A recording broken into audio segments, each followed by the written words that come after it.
밑에 발 조심하십시오.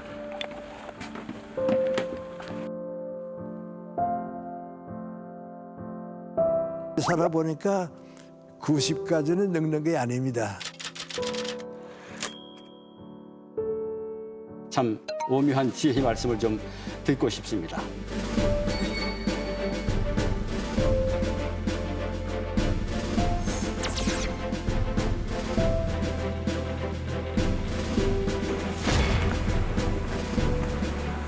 교수님 정말 반갑고 감사하고 정말 영광입니다. 제자된 특권으로서 좀 더 깊이 여쭤보겠습니다. 아내와 같은 그 제2의 여성이 있었으면 좋겠다 이런 말씀을 하셨어요.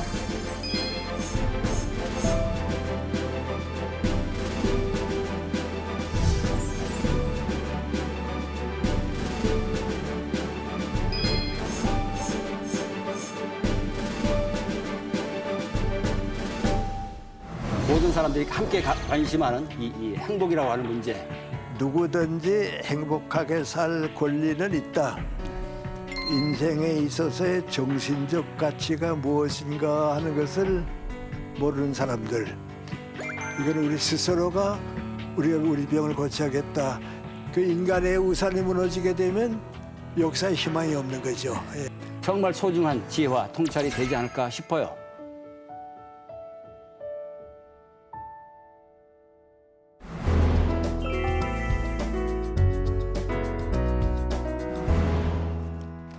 교수님 오래간만에 뵙습니다. 네. 한 절을 안녕하세요. 드려야 되겠습니다.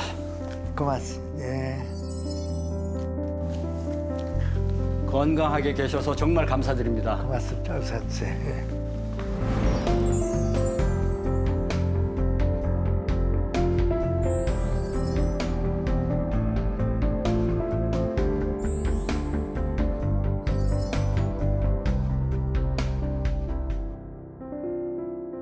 우리 김형석 교수님은 소개가 필요 없으신 분이죠. 옆에 앉아 있는 사람 누군가 이렇게 또 궁금해하실 것도 같습니다.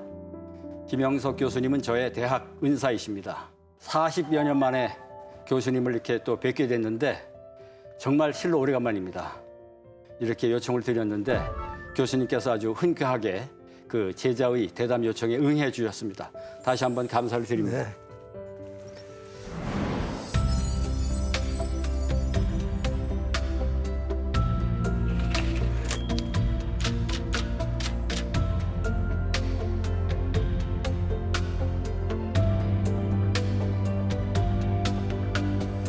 모든 사람들이 함께 관심하는 이 행복이라고 하는 문제, 이것에 대해서 첫 번째 좀 질문을 좀 여쭙고 싶은데요. 자, 행복을 열심히 추구하면 오히려 불행해진다라고 말씀하셨는데 그렇다면 어떻게 행복을 찾지 않으면서 행복할 수 있겠는지 참 오묘한 지혜의 말씀을 좀 듣고 싶습니다. 아마 정 교수가 입학하기 한 15년쯤 전인지 모르겠네요. 그때는 우리 연세대학교 규모가 작았기 때문에 네. 새해가 되게 되면 이제 교수님들이 할애라고 해서 다 모이고 했어요. 그때 이제 모든 교수님들이 서로 나누는 꽃 같은 얘기가 새해 복 많이 받으십시오. 새해 복 받으십시오. 그 인사가 이제 제일 많았죠. 근데 신과대학의 한 미국 교수도 이제 나하고 인사하면서 새해 복 많이 받으십시오 그러시대요. 그래서 내가 웃으면서 복 많이 주실래요? 그랬더니 저는 줄 복이 없고요. 하나님이 주실 겁니다. 네. 그래서 고맙습니다. 그런 인사했는데 그 아무것도 아닌 얘기지만 이제 우리는 새해가 되든지 복이라는 개념을 많이 쓰는데 우리가 생각하는 복은 행운을 생각하는 것 같아요. 우리는 복권이 떨어지면 내가 부자가 될 것 같이 생각하는 그런 게 이제 그 주어지는 복을 생각하는 것 같은데 마라톤 경기를 뛰는 사람이 내가 행복해지기 위해서 뛰는 법은 없거든요. 네. 우선 내 최선을 다해서 달려가겠다. 그래서 1등을 하겠다. 그때 상을 내가 받는다. 그 다음에 참 내가 노력 많이 했더니 행복해졌다. 네네. 다른 사람들이 다 나한테 고맙게 생각해 준다. 이제 그게 이제 행복입니다. 그러니까 행복은 목적 개념이라고 생각하는 것보다는 인간답게 살았을 때 내게 주어진 책임을 다했을 때에 주어지는 느낌, 주어지는 그 정신적 보람, 아마 그렇게 봐야 할 것 같아요. 그걸 이제 잘못 생각해 가지고 가장 중요한 건 민관이 많은 것을 소유하게 되면 내가 행복해질 것이다. 그러니까 욕심스럽게 살아보자. 그런데든지 다른 사람 것까지 내가 빼앗아서 더 많이 가지게 되면 그건 행복은 아니고, 그러니까 행복은 인간답게 사는 노력, 과정, 그 성취에서 주어지는 것이다. 아마 그렇게 보는 게 이제 좋을 것 같아요. 성적이 좋았다든지 좋은 대학에 입학했다든지 그때 느끼는 행복은 젊어서 느끼는 거죠. 또 무슨 사랑하는 여자친구가 생겼다든지 내가 살아보니까 한 30대쯤 될 때까지는 그렇게 사는 것 같아요. 그러다가 이제 30쯤 돼서 직장을 가지고 사회생활을 쭉 하게 되면 성공하는 사람이 행복하더라. 행복은 성공과 더불어 오더라. 그러니까 행복보다도 내가 성취하려고 하는, 성공하려고 하는 노력을 많이 가졌던 것 같고요. 그 다음에 이제 65세 정년퇴직하고 이제 사회인이 됐는데 그 다음부터 지금까지 긴 세월을 사는 동안에 행복이라고 하는 건 어떻게 나타나느냐?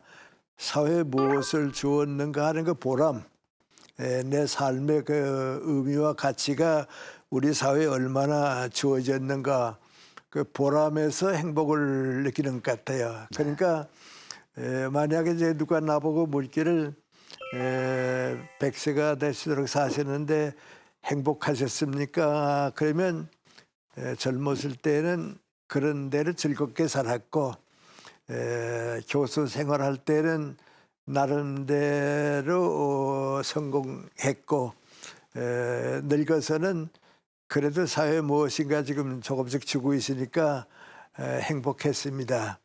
여러분도 그렇게 사시면 아마 행복할 것입니다. 그렇게 본다고 하면 행복을 목적으로 삼고 찾아가는 사람은 오히려 행복을 놓칠 수가 있고 욕심이니까요. 인간답게 나에게 주어진 책임과 사회적 책임을 다 맡아서 내 인격을 갖추게 되면 행복은 자연에 따라오니까 누구든지 행복하게 살 권리는 있다. 불행해질 사람은 없다. 그런데 그걸 행복을 욕심내기 때문에 오히려 행복을 잃어버린다. 그 이기주의자가 행복을 원하고 행복을 위해서 할 때는 행복이 없어지는 거죠. 내 인격을 갖춰서 사람답게 살고 사회인으로서 공동체 의식을 가지고 산 사람은 사실 불행해진 사람이 또 없습니다.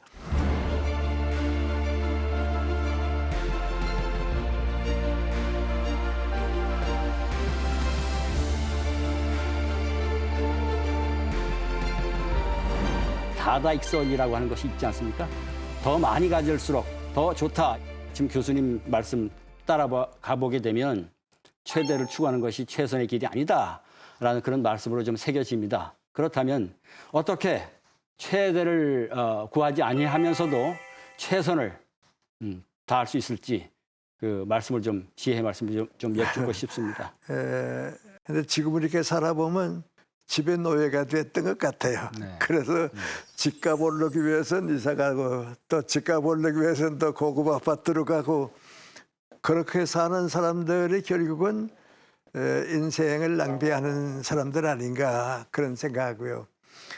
그다음에 두 번째 이제 우리 주변에는 이거 인간을 상하 관계를 보는 사람들은 다 권력 관계거든요. 또 박정희 대통령 생각을 해보게 되면 그래도 그분 때문에 우리가 그 시대에 이제 절대 빈곤에서 벗어났기 때문에 한국 경제가 지금 세계 10대 경제국 가운데 올라갔으면 경제학자들이나 이제 그 아는 사람들이 박정희 대통령 때문에 우리가 참 경제가 이만큼 올라갔다. 그 존경심이 있을 텐데 유신헌법을 만들어 가지고 내가 끝까지 소유하겠다 할 때에 불행해졌고요. 또 좀 미안합니다만 이제 나 같은 무슨 교수라든지 목사님이라든지 이런 분들은 뭐 있는 거 아니에요. 명예욕이 있거든요. 근데 명예욕 때문에 취해지거나 이제 거짓말도 뭐 좀 해보고 뭐 이제 요새 이력서 문제도 나오는데 보면 경제라든지 정치라든지 사회생활에서 나를 위한 욕심에 빠진 사람들은 그 욕심 때문에 모든 걸 다 잃어버리고 헛되이 가고 만다. 그럼 이제 그런 사람들에게 결핍되어 있는 게 무엇이었는가 그렇게 생각하는데 인생에 있어서의 정신적 가치가 무엇인가 하는 것을 모르는 사람들. 이제 그런 사람들이 그렇게 이제 거기에 이제 빠지게 되죠. 그 정신적 가치를 아는 사람들은 정신적 가치는 내가 가질 수가 없거든요. 나눠 가지는 거지 그건 공유하는 것이 소유하는 건 아니죠. 로망 롤랭이라고 하는 작가가 있잖아요. 블라세. 그 사람이 그 장 크리스토프라고 하는 작품을 이제 끝내놓고선 대단히 아마 만족했는가 봐요. 그래서 친구가 찾아오니까 나 그 작품 끝냈다고 만족하냐고 너무 만족하다고 그러면 뭐라 그러는 거 아니 이렇게 좋은 작품을 내가 누구한테 주나 차라리 죽을 때 관에 넣어 가지고 갈까 보다 했다고 말이죠.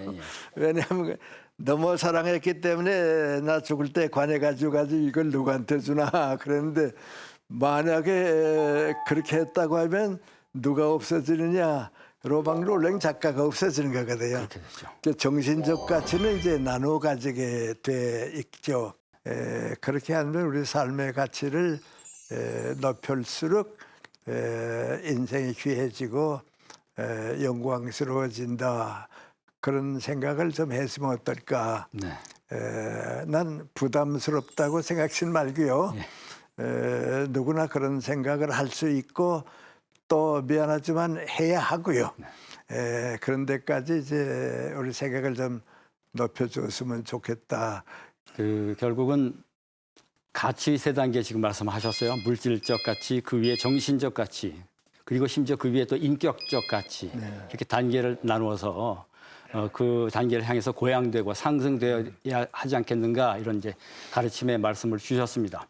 결국은 그 조금 아까 말씀하신 그 가치의 단계를 그렇게 상승시키기 위해서라도 나를 어떻게 이해할 것인가라고 하는 문제로 귀결이 되는 것 같습니다.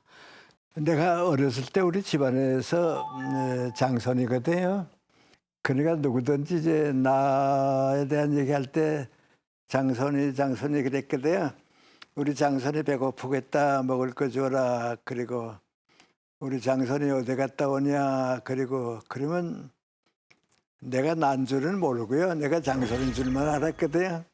그러다가 이제 밖에 나가고 이제 친구들이 만나니까 나보고 장손이라고 안 읽고 형석이라 그러거든요. 그래 가만 생각해 보니까 그래 나는 장손이가 아니고 형석이야. 이제 그래서 이제 사람이 이제 나도 모르고 남들이 나를 만들어 생각하는 것 같이 살다가 언젠가 한번 나는 다른 사람들하고 다르다. 다른 사람하고 똑같지 않다. 그 자기를 느끼는 때가 이제 언젠가 오는 것 같아요. 내가 중학교 1학년 끝날 때 크리스마스 때에 두 목사님의 설교를 듣고서 하나님이 계시고 예수님이 나와 더불어 함께 하시는구나 하는 걸 좀 일찍 깨달았거든요. 그걸 깨닫고 나니까 과거의 나하고 그걸 깨달은 이후의 나하고는 완전히 달라지대요. 그 다음에 인간이 내게는 나도 몰랐던 내 인생이 있다. 내 속에는 다른 사람과 같은 내가 아니고 내가 아니면 안 되는 내 인생이 있다. 그런 생각을 이제 가지게 되대요. 그리고 이제 2, 3학년쯤 돼서 이제 나도 모르게 그걸 이제 나를 발견하는 과정이었는데 시를 쓰는 윤동주 시인이 이제 중학교에서 같은 반에서 다녔는데 그 윤동주 시인은 가만 보니까 나는 시인으로서 출발해서 시인으로서 내 인생을 끝낸다. 그런 걸 확실히 가지고 있대요. 네. 먼 후일에 시인으로서 자기 인생을 나타낼 수 있을 것이다. 그러니까 나보다도 더 자의식이라고 할까요? 나를 일찍 발견하대요. 그리고 우리 조금 선배인 황순원 작가가 이제 있었는데 그 선배는 그때부터 나는 소설과 더불어 내 인생을 살고 문학과 더불어 내 인생을 이끌어간다.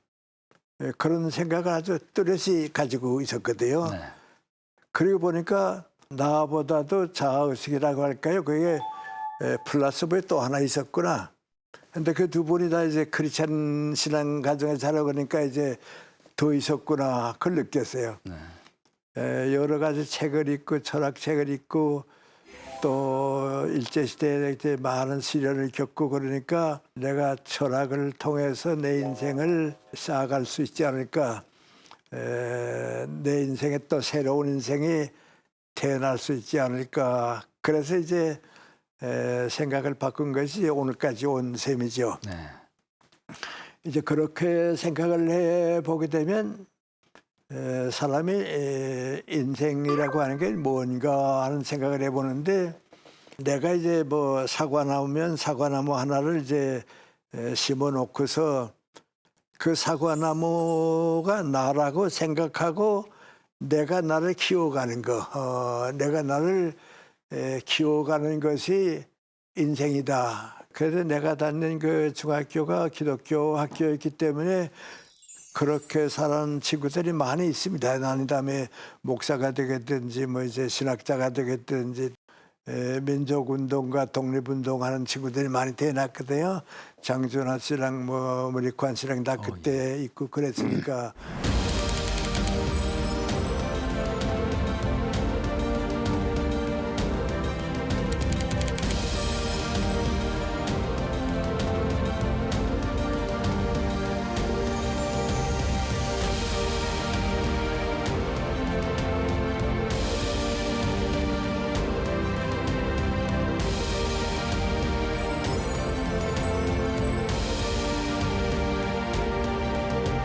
첫째는 민관이 내가 50, 60쯤 됐을 때에 어떤 인생을 살게 될까 그런 하나의 그 자화상을 그려보는 것이 아주 좀 평범하게 하는 얘기입니다.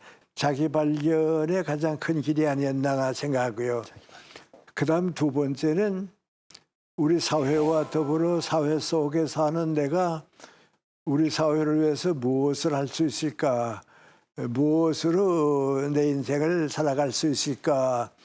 사회적인 공동체 의식에서 자기를 발견하는 거. 이렇게 될 때에 이제 한 단계 높아지고요. 그런 점에서 우리가 내가 나를 키우는 것은 철드는 거고요. 내가 무슨 직업을 가지고 어떻게 살 것인가 하는 걸 느끼는 거고요. 사회 속에서 내가 무엇을 줄 수 있는가 하는 데까지 올라가는 공동체 의식, 그렇게까지 올라가는 것이 진정한 의미의 자기를 키우는 거고, 열매 없이 자랐다고 내 인생이 끝났다 하면 내 70대 후반기 인생이 없지 않았나 하는 생각할 때 그래도 사회에 무엇인가 좀 더 베풀 수 있어서 인생은 완성된다. 특별히 제가 조금은 더 주목하고 싶은 대목은 나를 키운다. 사과나무를 심어서 키우듯이 나를 키운다. 어떻게 성숙할 것인가. 여기에 초점을 맞추고 자기 자신의 자화상을 그려나가야 된다. 이런 말씀으로 새길 수 있었습니다.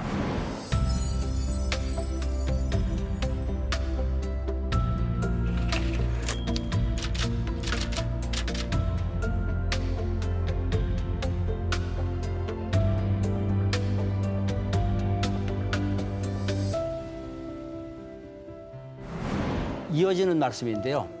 인생이란 무엇인가 이런 질문을 던지시고는 어떻게 대답하셨냐면 나는 사랑한다. 그러므로 내가 있다. 이게 최고의 대답이다. 이렇게 말씀하셨어요. 자, 인생의 본질에 대한 물음을 받는다면 사랑으로 대답하시는 그 교수님의 그 말씀의 뜻을 조금은 더 구체적으로 들어봤으면 좋겠다. 이런 말씀으로 좀 요청을 드리겠습니다. 아마 기억 잘 못하셨을 거예요. 우리 최현배 교수님 있지 않았어요? 네네. 네, 선배 되시죠. 그분이 그 쓴 글 가운데 사람이라는 말이 어디서 나왔을까? 사람. 예. 그분은 사람이라고 하는 건 삶이라고 하는 말을 나누어 놓은 거다. 네. 예. 그렇죠. 생명, 그렇죠. 삶이라고 하는 말을 나누니까 사람이 됐다. 네. 그랬어요. 네. 요새 와서 무슨 생각하는 거 아니? 사람이라고 하는 사람을 나누어 놓게 되면 삶하고 같아지지 않냐? 네, 네, 네. 비슷해지지 않냐 말이죠. 그래서 그렇죠. 삶과 사랑은 그 하나에서 그 나온 생각일지 모르겠다. 네. 그런데 사랑이라는 말도 그건 순수한 한국말이지 다른 데는 없거든요. 그렇죠. 예, 이제 그런 생각을 해보는데 지금까지 우린 나는 얘기가 이제 바로 이제 그런 얘기 다 포함이 됐는데 이따만큼 이제 생각을 해보면 인격을 키우고 사람답게 사는데 가장 핵심이 되는 건 성실하게 사는 거다. 성실. 예, 성실하게 사는 거다. 안병옥 선생이 이제 공자를 존경하는 이유가 이제 거기 있거든요. 성실하게 사는 거다.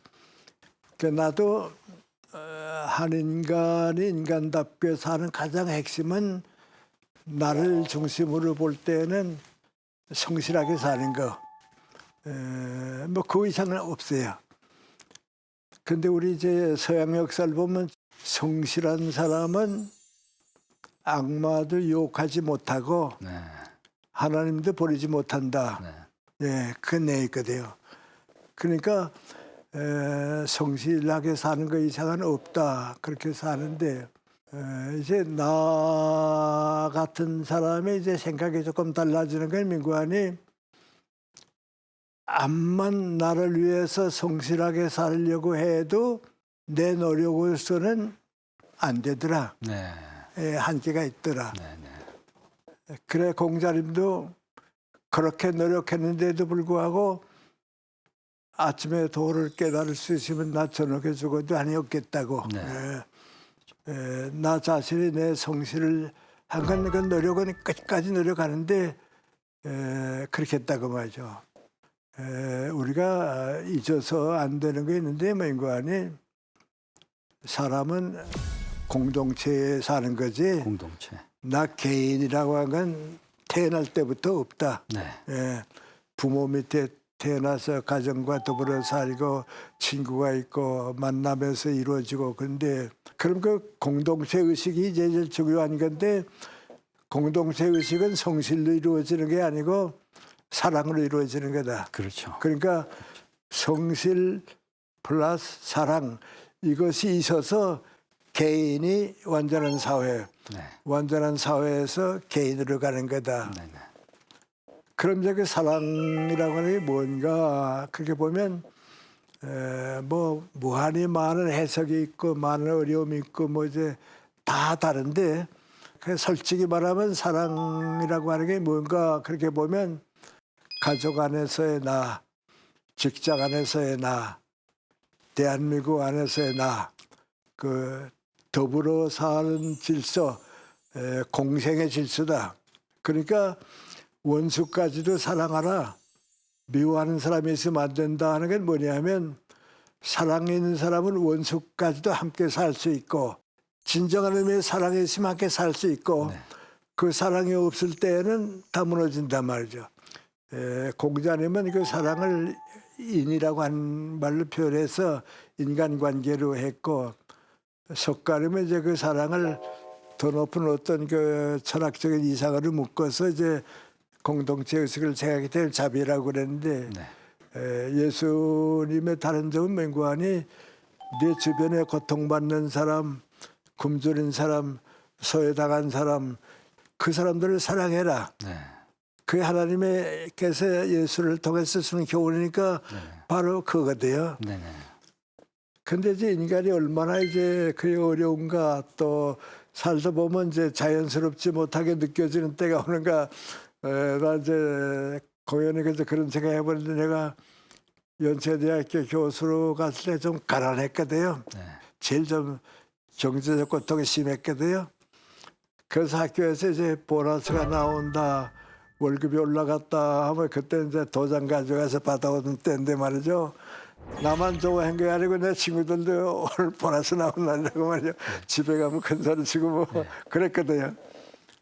근데 또 생각해 보면 내 사랑하는 제자들이 등록금을 내지 못해서 고생하고 가족들이 저녁을 먹지 못하고 있는데 교수라는 사람이 봉급 올라가고 보너스 나왔다고만 좋아하면 그 교수 자격이 있나고 물어보면 네, 네. 전무인가 마음이 아프거든요. 네. 이제 그런 거기 때문에 사랑은 무한한 공생의 원리, 더 함께 살 수 있는 원리고. 그리고 두 번째, 내가 민족과 국가를 사랑한다 하는 것은 민족 국가를 좋은 나라로 만들어가는 거거든요. 완성의 가능성, 모든 걸 완성시켜 갈 수 있는 그 무한한 힘, 그거라고 봐요. 네. 아유, 감사합니다.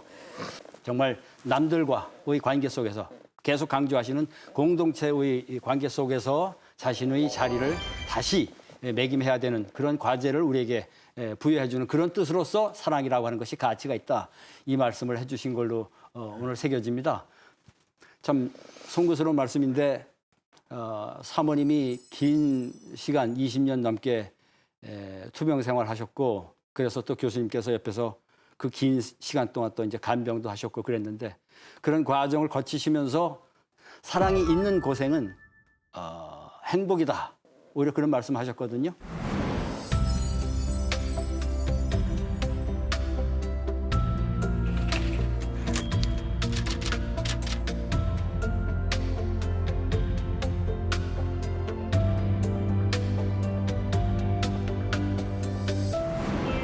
내가 90이 됐을 때 한 번 미국 갔어요. 가서 딸이 셋 사는데 애들이 2주간 동안 우리 여행 같이 하자고 그래 스케줄을 짜서 뭐 미국, 카나다, 멕시코 여행을 좀 했거든요. 한 번 이제 호텔에서 저녁을 먹고 딸 셋하고 무슨 이제 얘기를 하는데 내 막내딸이 하는 말이 뭔가 하니 아버지 왜 나 엄마 생각을 가만 해보면 엄마가 조금만 더 지혜로웠으면 그렇게 고생 안 해도 되는 걸 고생했다고 그래요. 그게 무슨 얘기냐 그랬더니 전쟁 마당에 가난하게 살면서 왜 6씩이나 나가지고서 이렇게 고생했는지 모르겠다고 말이야. 그 엄마가 얼마나 고생했다 하는 생각하니까 이제 알겠다고. 그래 가서 엄마 고생 너무 많이 해서 미안해 하고 싶대 안 계신다고. 네. 그 내가 뭐라 그러는 거 아니? 엄마 보고서 엄마 우리 사는 동안에 언제가 제일 행복했어? 그러면 엄마가 뭐라고 그럴 것 같으냐? 그래도 너희들하고 고생할 때가 제일 행복했다. 네. 그때 이상은 행복이 없다. 왜? 그 행복 때문에 오늘이 있으니까. 그렇다. 근데 요새 너무 그 고생을 안 하려고 그래요. 요새 뭐 출생률이 자꾸 떨어진다 뭐 이제 이런 얘기 하는데 근데 내가 왜 그런 고생해 그런데 그 고생 모르는 사람은 행복을 모르죠. 그래서 불교에서 인생은 고해와 같은 인생이다 하는 건 옳아요. 옳은데 사랑이 있는 고생은 고해가 아니에요. 네. 그거의 역사를 이끌어오고 인류 역사가 살아남는 건 그 그 사랑에는 고생 때문에 살아남거든요. 이 나이에 깨닫는 게 민구안이 사랑에 있는 고생의 행복이었다고. 네. 내게서 그 고생 다 없이 하면 내 인생엔 없다고.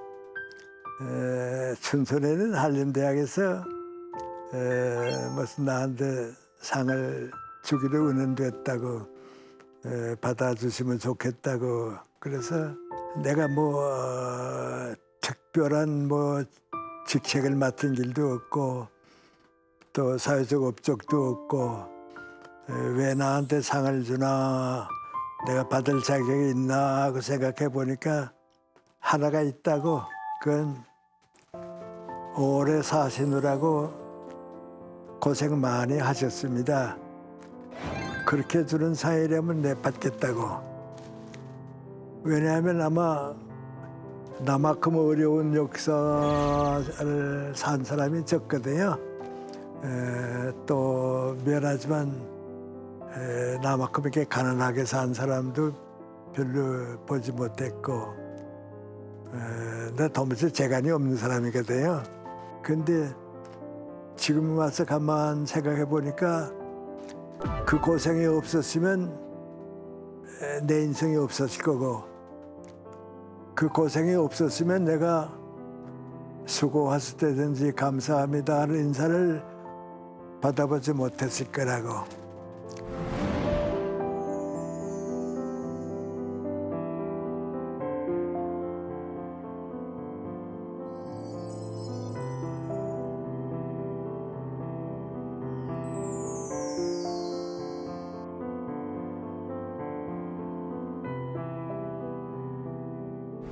그 지금 생각해 보면 그게 하나도 고생이 아니라고. 그 나한테 주어진 하나의 복이었다고.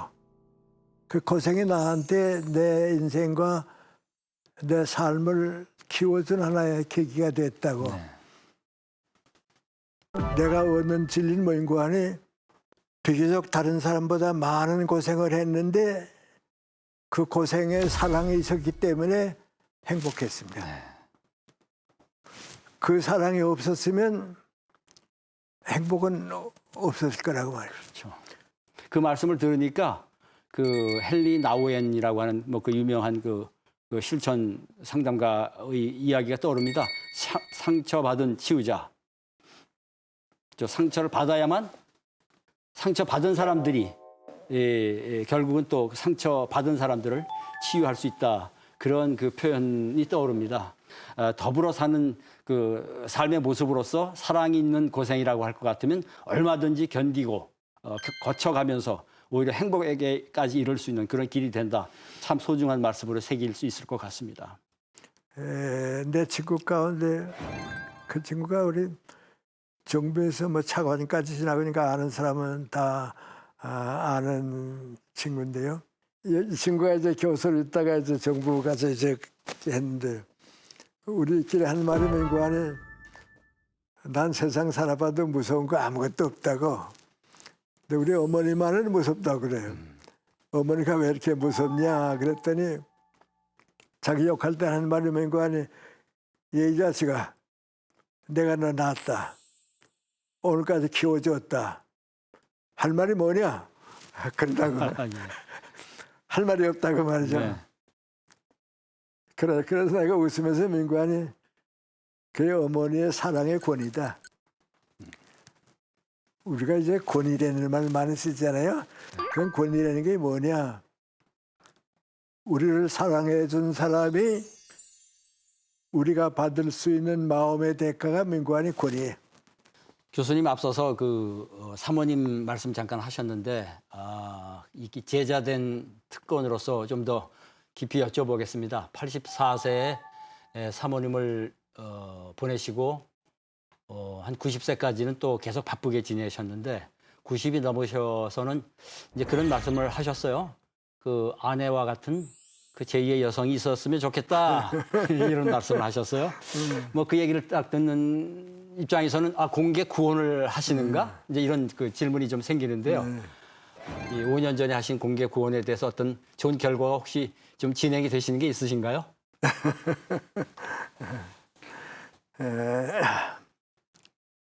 내 아내가 한 23년 동안 병중에 있었거든요. 네. 내가 부담되고 고생한 셈이죠. 근데 우리 어머님이 또 100살까지 사셨거든요. 네. 그러니까 이제 지금 사는 집에 이쪽 방에 내 아내가 병중에 있고 여기 이제 우리 어머님이 계시고 나는 2층에 있고 이제 그랬어요.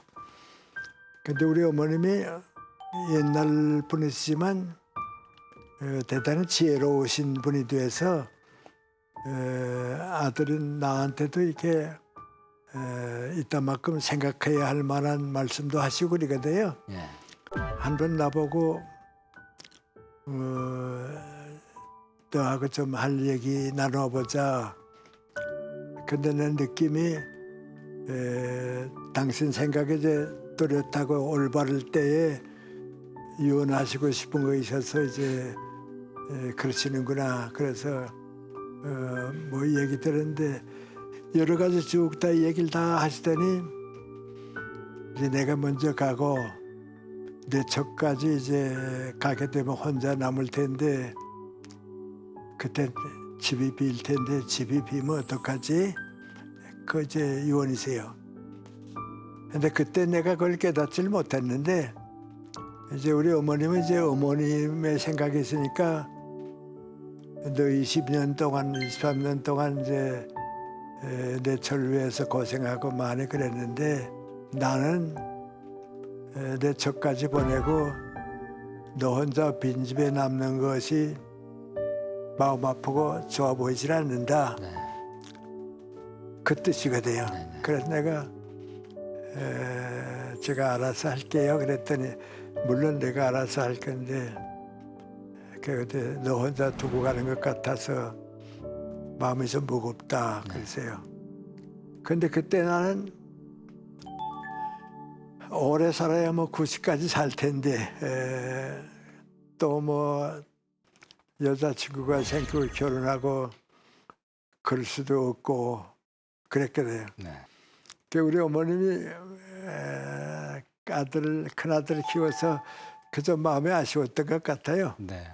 근데 뭐 90인생인데 이래야지 90을 넘기고 97세쯤 되니까 일을 많이 하니까 이제 사회적으로도 뭐 알려지고 뭐 그래서 이제 사람들 이제 방송국 같은 데 가면 농하느라고 왜 혼자 계시냐고 여자친구도 있으면 좋고 그래서 한 번 어느 방송에서 농담 삼아서 바빠서 2년은 내가 열심히 일하고 99세 되면 신문에 광고를 내겠다고 네.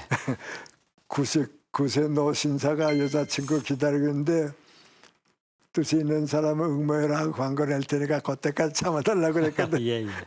그래서 100살이 이제 넘겼는데 나는 내 제자나 내 다른 사람들이 나와 같은 위치에 됐다고 생각할 때는 저는 평균 수명도 다 길어지고 그랬으니까 될 수 있으면 서로 위로하고 도움을 줄 수 있는 여자친구가 있도록 하는 거 그걸 나는 권해요. 네.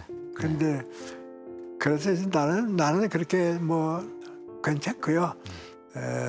사람은 그 행복하게 살 권리도 있지만은 또 의무도 있는 것 같아요. 네. 내가 의무가 있다 하면 이상하지만은 우리 어머님 뜻에 보답해드리지 못한 것 같다 하는 생각은 그 아들 너 혼자 남겨놓고 가면 어떻지 하는 건 선수들 많이 있어도 그건 어머니의 사랑이거든요. 네. 그리고 나는 이건 딴 얘기인데 요새 지금 우리나라의 저출산 애들 안 낳는 거 그것은 아기를 낳아서 아들 딸들을 가지고 가정을 느껴보고 사랑에 있는 고생을 해본 사람에 비하면 인생을 반밖에 못 살아요. 그렇죠. 그건 고생 안 하겠다고 그건 옳지 않고요. 그래서 이렇게 행복하게 사는 가정의 모범을 보여줘서 그 밑에서 자란 아들 딸들은 아버지 어머니와 같이 우리가 결혼하는 거 당연하게 생각하는 사회가 좀 됐으면 좋지 않나 네.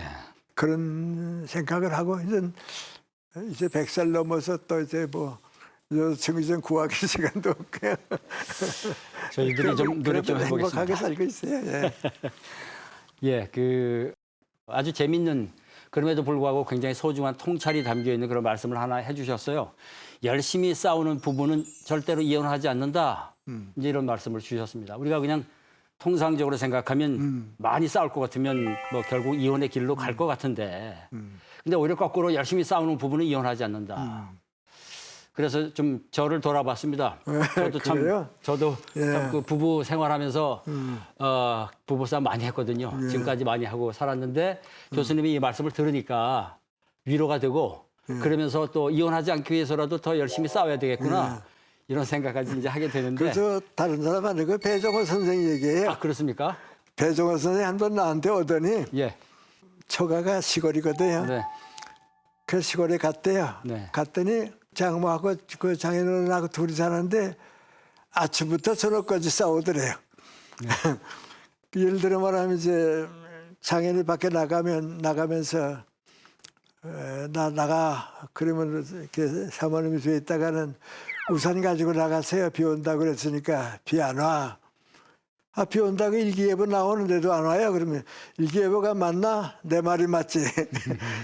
그래서 사사건건이 싸우더라는 거예요. 그래서 답답해서 두 분 가운데 한 분은 서울 우리 집으로 가십시다. 그랬대요.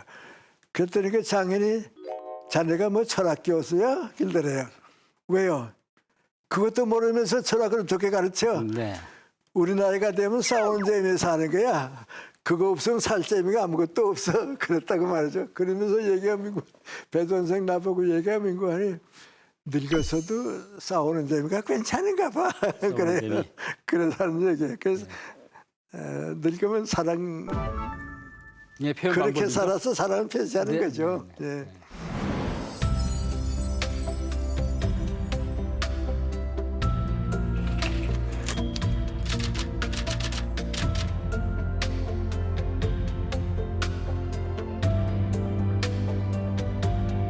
제가 이 제자의 입장에서 절대로 놓치지 않고 싶은 교수님의 아주 그 귀한 그 통찰이 있습니다. 절대주의 사고방식을 비판하시는 건데요. 우리 사회가 이 흑백으로 너무 이제 갈라져 있다는 것이죠. 흑백 논리가 너무 이제 강하게 지배해서 한쪽을 택해라. 그러다 보니까 어느 쪽에 서야 될 것 같고 그러지 않으면 뭔가 이상하고 그런 경우를 우리가 또 회색분자라고도 부르고 교수님께서는 오히려 우리 삶의 현실은 흑과 백 사이에 아주 넓게 펼쳐진 그런 회색. 네. 그래서 사실은 삶의 현실은 흑이나 백이 아니라 좀 밝은 회색 또는 조금 어두운 회색. 실제로 사실은 회색이다. 회색의 그냥 밝기 정도가 좀 다를 뿐이지 흑백으로 가를 수가 없지 않느냐. 아주 굉장히 그 귀한 역설적인 통찰의 말씀을 해주셨어요. 사실 물리학적으로 보든지 사회 판단을 보든지 완전한 백과 흑은 없거든요. 네. 그 가운데 중간만이 있거든요. 그런데 완전히 한국하고 다른 위치에서 흑백 논리 가진 게 공산주의거든요. 그렇죠. 거기서 흑백밖에 없거든요. 이제 그 영향이 지금 우리에게 오고 있는데 그 흑백 논리를 극복하지 못하게 되면 대화가 없고 투쟁을 하게 돼요. 대화가 없고 투쟁을 하게 되면 편가르기를 하게 돼요. 편가르기를 하게 되면 지도자 밑에 사는 사람들이나 지도자들이 문고하니 관권에 매달리고 이권에 매달려서 이해관계로 나눠지게 되거든요. 그러면 원수는 갚아야 한다 해서 한쪽 없이 해버리고 은혜는 갚아야 한다 해서 끼리끼리 살고 한 4, 5년 전부터 우리 사회가 지금 그걸 밟아가고 있지 않는가. 네. 이렇게 편가르기가 심한 때가 없었거든요. 내가 한 건 옳고 내가 한 건 틀렸다고 하는 흑백 논리가 없었거든요.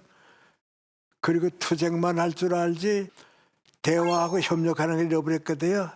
그래서 이 사고방식을 바꾸지 못하면 우리 역사가 항상 불행을 계속할 거다. 잘못될 거다. 그 인간의 우산이 무너지게 되면 역사에 희망이 없는 거죠. 예. 국제관계도 지금 모든 문제가 좀 거기에 걸리는 거죠. 그래서 흑백 논리적 사고 방식, 정의는 내게 있고 내게는 없다고 하는 생각, 선은 우리 것이고 악은 너희 거라고 하는 사고 방식, 내게는 잘못이 없다고 하는 사고 방식, 이걸 빨리 고치지 않으면 안 되겠다.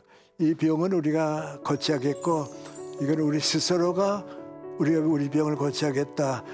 결국 흑백 논리는 자기만 옳다는 주장으로 이어질 수밖에 없어서 그것이 이제 심각한 문제다는 말씀이시고, 그랬을 때 회색 지대라고 할까? 회색의 영역은 나에게도 잘못이 있을 수 있다라고 하는 것을 겸손하게 되돌아보게 해주는 그런 뜻이 있다라고 하는 말씀으로 새길 수 있을 것 같습니다. 오늘 교수님 모시고 정말 실로 오래간만에 말씀 들었는데요. 제가 재미없는 질문을 드렸는데도 재미있게 말씀해 주시고, 또 어려운 질문에도 쉽게 대답해 주시고, 그래서 40여 년 전에 제가 학부 시절 교수님께 강의 들었던 것, 정말 그 시절로 다시 되돌아가서 지혜의 말씀 오늘 또 듣는 것 같습니다. 정말 오늘 귀한 말씀 주셔서 너무 감사드리고요. 좋은 시간이 됐습니다. 정말 감사드립니다. 감사합니다. 네, 수고하셨어요. 감사합니다.